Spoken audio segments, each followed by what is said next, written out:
I'm going to show you how easy it is to propagate your own herbs.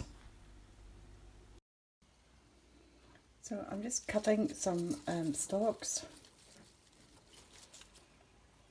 and remove the lower leaves. You can use those, but they'll go rotten in the water if you leave them. So just put a few more in there, and I'm going to leave that glass on the windowsill and just change the water every couple of days and see what happens. So if we look now, it's a couple of weeks later and we can see that there's lovely roots formed here. So I can just go ahead and plant these into individual pots, like so.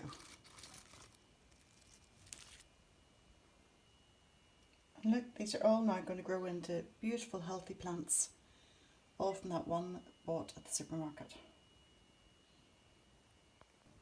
So look, my propagating tip works with mint as well. Just pop them in a glass of water and voila, 2 weeks later, lots of lovely roots.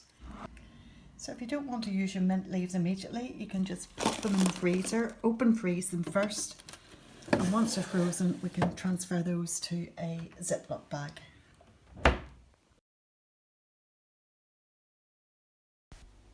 So look at all these beautiful plants, all have come from that one original plant.